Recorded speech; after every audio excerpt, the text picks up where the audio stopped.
ಇವತ್ತಿನ ವಿಡಿಯೋದಲ್ಲಿ ತುಂಬಾ ಸಿಂಪಲ್ ಆಗಿ ವೆಜ್ ಬಿರಿಯಾನಿ ಯಾವ ರೀತಿ ಮಾಡೋದು ಅಂತ ತೋರಿಸ್ಕೊಳ್ತಾ ಇದ್ದೀನಿ. ತುಂಬಾ ಸಿಂಪಲ್ ರೆಸಿಪಿ, 15 ನಿಮಿಷದಲ್ಲೆಲ್ಲ ನೀವು ಮಾಡ್ಕೊಳ್ಬೋದು. ತರಕಾರಿಗಳೆಲ್ಲ ಕಟ್ಟಾಗಿ ರೆಡಿ ಇದ್ದಿದ್ರೆ. ಸೊ ಬನ್ನಿ ಇದನ್ನು ಹೇಗೆ ಮಾಡೋದು ಅಂತ ನೋಡೋಣ. ವಿಡಿಯೋ ಇಷ್ಟ ಆದರೆ ಈಗಲೇ ಒಂದು ಲೈಕ್ ಮತ್ತು ಶೇರ್ ಸಬ್ಸ್ಕ್ರೈಬ್ ಮಾಡೋದನ್ನು ಮರಿಬೇಡಿ. ನಾನು ಇಲ್ಲಿ ಎಲ್ಲ ರೀತಿಯ ತರಕಾರಿಗಳನ್ನು ಹಾಕೊಂಡಿದ್ದೀನಿ. ಬಟಾಣಿ, ಕ್ಯಾರೆಟ್, ಹೂಕೋಸ್, ಹಾಗೆಯೇ ಎಲ್ಲ ಥರದ ನೀವು ನೋಡ್ತಾ ಇರ್ಬೋದು. ಮಶ್ರೂಮ್ ಹಾಕ್ಕೊಂಡಿದ್ದೀನಿ, ಬಟಾಣಿ, ಕ್ಯಾರೆಟ್ ಎಲ್ಲ ತುಂಬ ಥರದ್ದು. ನಿಮಗಿಲ್ಲ ಅಂದರೆ ಪನ್ನೀರ್ ಮತ್ತು ಬೀನ್ಸ್, ಕ್ಯಾರೆಟ್, ಆಲೂಗಡ್ಡೆ ಹಾಕ್ಕೊಂಡು ಕೂಡ ಮಾಡ್ಕೊಳ್ಬೋದು ಈಸಿಯಾಗಿ. ಇಷ್ಟೆಲ್ಲ ಬೇಕಂತೇನಿಲ್ಲ.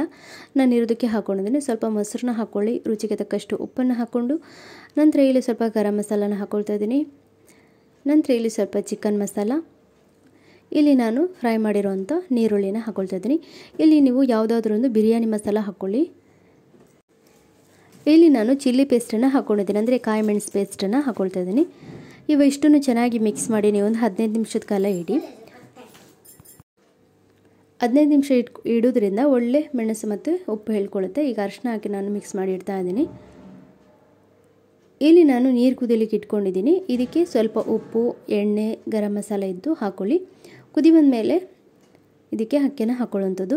ನೀವು ಇನ್ನೂ ತುಂಬ ಈಸಿಯಾಗಿ ಮಾಡಬೇಕಂದ್ರೆ ಅಕ್ಕಿನ 1.5 ಕಪ್ಪಷ್ಟು ತೆಗೆದಿದ್ದರೆ ನೀವು 3 ಗ್ಲಾಸ್ ನೀರಿಗೆ 2.5 ಗ್ಲಾಸಷ್ಟು ನೀರನ್ನ ಹಾಕ್ಕೊಂಡು ಕುಕ್ಕರಲ್ಲಿ ಮಾಡ್ಕೊಳ್ಬೋದು.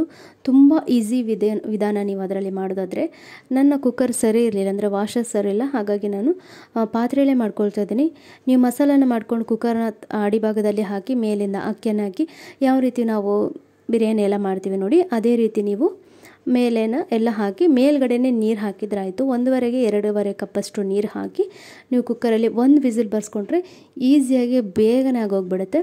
ನಂತರ ಇಲ್ಲಿ ಪಾತ್ರೆಗೆ ಸ್ವಲ್ಪ ಎಣ್ಣೆ ಮತ್ತು ತುಪ್ಪ ಹಾಕ್ಕೊಂಡು ಶುಂಠಿ ಬೆಳ್ಳುಳ್ಳಿ ಹಾಕ್ಕೊಂಡು ಫ್ರೈ ಮಾಡಿಕೊಂಡು ಆದಮೇಲೆ ಇಲ್ಲಿ ತರಕಾರಿಗಳನ್ನ ನಾನು ಆಗಲೇ ಮಸಾಲೆ ಎಲ್ಲ ಹಾಕಿಟ್ಟಿದ್ನಲ್ವ ಅದನ್ನು ಹಾಕ್ಕೊಂಡು ಒಂದು ಕುದಿ ಬಂದಿದೆ ನೋಡಿ.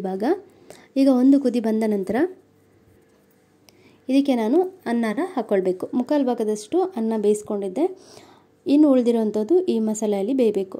ಇವಾಗ ನೀವು ಅನ್ನ ಹಾಕುವಾಗ ಇದರ ಸ್ವಲ್ಪ ಮಸಾಲಾನ ತೆಗೆದು ಇದರ ಮೇಲೆ ಅನ್ನದ ಮೇಲೆ ಹಾಕ್ಕೊಳ್ಬೋದು. ಆಗ ಸ್ವಲ್ಪ ಇನ್ನೂ ಒಳ್ಳೆ ಟೇಸ್ಟ್ ಆಗ್ತದೆ. ನಾನು ಸ್ವಲ್ಪ ಮೇಲೆ ನೋಡಿ ಕೆಳಗಿಂದ ತೆಗೆದು ಮೇಲೆಗೆ ಹಾಕ್ಕೊಂಡಿದ್ದೀನಿ ಅಷ್ಟೇ. ಈಗ ಅದರ ಮೇಲೆ ಮತ್ತೆ ಅನ್ನನ ಹಾಕಿ ನೀರುಳ್ಳಿ ಫ್ರೈ ಮಾಡಿರೋವಂಥ ಎಣ್ಣೆನ ಹಾಕ್ಕೊಳ್ತಾ ಇದ್ದೀನಿ. ನಂತರ ಅದರಲ್ಲೇ ಫ್ರೈ ಮಾಡಿರೋವಂಥ ನೀರುಳ್ಳಿನ ಮೇಲ್ಗಡೆಯಿಂದ ಹಾಕ್ಕೊಳ್ತಾ ಇದ್ದೀನಿ. ನಿಮಗೆ ಕಲರ್ ಬೇಕಿದ್ದರೆ ಹಾಕ್ಕೊಳ್ಬೋದು. ಈಗ ಮೇಲಿಂದ ಸ್ವಲ್ಪ ಕೊತ್ತಂಬರಿ ಸೊಪ್ಪನ್ನ ಹಾಕ್ಕೊಳ್ತಾ ಇದ್ದೀನಿ.